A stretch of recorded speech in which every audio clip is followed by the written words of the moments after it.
seberang itu sudah Pulau Bali. Kalau malam seru ini nongkrong-nongkrong di sini. Nah, untuk yang di kanan ini ada batu yang di tengah-tengah ini. Kami memulai perjalanan dari Pelabuhan Ketapang di Banyuwangi menggunakan kapal feri ke Bali. Itu tuh yang biasa pengamen laut ya. Dada Jawa. Saat perjalanan melewati jembatan penghubung ke kapal, kami melihat beberapa orang berenang di sekitar dermaga pelabuhan.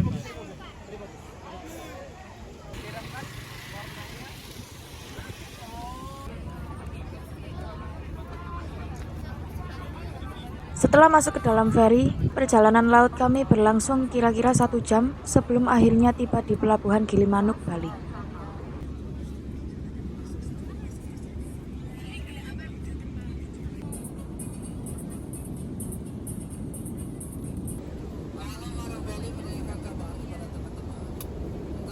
Setelah perjalanan darat menggunakan bus, kami tiba di Tanah Lot. Langkah pertama kami adalah menyusuri pasar oleh-oleh di depan lokasi. Mau beli yang ini tulangnya berapa? Lu wawancara. Di sini kami melakukan wawancara singkat dengan beberapa pedagang sebelum akhirnya berjalan menuju pantai. Berapa lama berjualan di Tanah Lot ini? 3 tahun. Pariwisata Tanah Lot ini berpengaruh nggak terhadap penjualannya di toko ibu? Sangat berpengaruh. Banyak bu, rame bu? Tiap hari rame? Enggak, kalau liburan baru kayak bulan ini, tahun baru ini banyak anak. Baik ibu, makasih bu ya. Iya. Semoga tetap laris terus. Ya, amin. Terima kasih bu. Ya.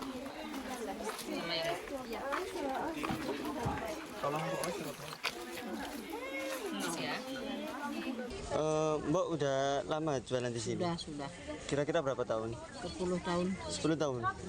Untuk dari pemerintah apakah ada dukungan atau pelatihan khusus untuk berjualan gitu? Oh, enggak ada. Nanti cepet saya jualan kok. Terima kasih.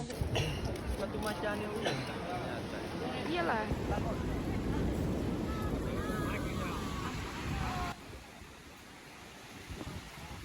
Kami berjalan menuju pantai, melewati papan bertuliskan ular suci. Dari mana sih? Kami membayar tiket masuk secara sukarela. Di sana ada seorang bapak penjaga menjelaskan bahwa ular-ular ini dipercaya sebagai jelmaan sabuk atau selendang milik Dahyang Nirarta, seorang bengawan suci dari zaman Majapahit. Beliau lalu mengajak kami untuk menyentuh ular sambil membisikkan harapan. Sampaikan permohonannya pukul atas. Kemudian, kami mewawancarai 2 wisatawan di area keramaian. Oke, sebelumnya terima kasih sudah mau untuk diwawancarai. Perkenalkan kami dari mahasiswa Ekonomi Universitas Negeri Surabaya. Kenapa kok tertarik buat kesini? Mau lihat pantai sama itu ya pastinya ya? Iya. Ular suci. Ular suci sama lupa namanya ya. Saran untuk Tanah Lot ini yang perlu diperbaiki mungkin dari fasilitas atau apa? Udah bagus sih, cuman mungkin sampahnya aja yang masih sedikit berserakan.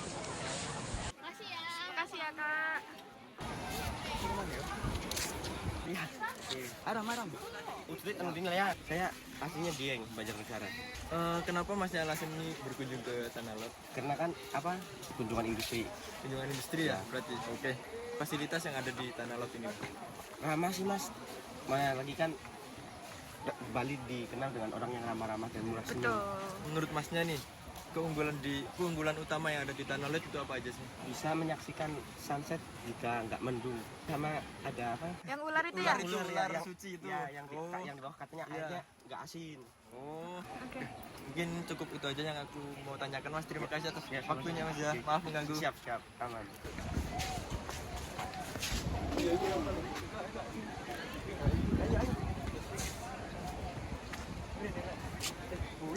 Di perjalanan, kami melihat sekelompok penduduk lokal berpakaian putih berjalan bersama membawa sesaji. Sehat selalu. Mereka menuju ke arah pura di sisi selatan Tanah Lot.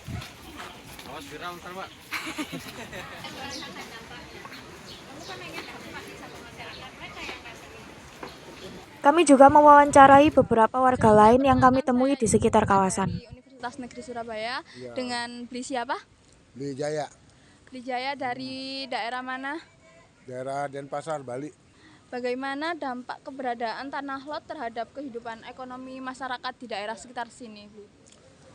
Pada prinsipnya bahwa pariwisata itu adalah APBD daerah Bali.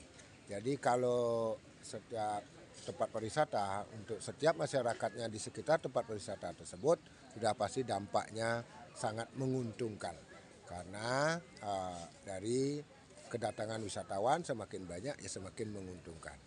Apakah masyarakat dilibatkan dalam kegiatan pengelola atau promosi wisata di daerah Tanah Lot seperti ini, Bu? Untuk promosi umumnya dilibatkan yang tim-tim officer ya atau tim-tim lapangan yang termasuk seperti Beli ini yang sebagai pemandu sekalian promosi juga. Itu kelibatan masyarakat. Nah, untuk yang bidang internalnya masyarakat dilibatkan untuk selalu menjaga sisi kebersihan, ketertiban, menjaga kelestarian tempat yang akan menjadi destinasi tersebut. Manfaat dan kerugian yang dirasakan masyarakat akibat pariwisata di Tanah Lot ini? Kalau dampak kerugian tidak sebegitu sangat sih dibanding dengan keuntungan ya. Karena sekali lagi seperti bahasa awal tadi bahwa Bali itu pendapatan daerahnya dari pariwisata. Tapi sedikit-sedikit ya ada, paling semakin ramai di musim-musim ramai kemacetan, kemungkinan volume sampah lebih banyak. Itu aja sih yang menjadi poin. Terima kasih, Beli. Terima kasih sama-sama. Ya. Dengan Beli siapa? Beli Gusti. Beli Gusti. Beli Gusti asal dari mana? Kalau beli aslinya dari Denpasar. Denpasar. Denpasar Bali. Bagaimana dampak keberadaan Tanah Lot terhadap kehidupan ekonomi di masyarakat sekitar Tanah Lot ini, Beli? Ya, kalau dampak daripada objek wisata untuk masyarakat sangat signifikan ya, karena masyarakat yang berada di kawasan daripada Desa Beraban ini ya bisa untuk memenuhi kebutuhan hidupnya dengan jalan berjualan di sepanjang kawasan objek wisata budaya Tanah Lot. Menurut Beli, apa yang perlu ditingkatkan agar wisata di Tanah Lot ini lebih berkelanjutan?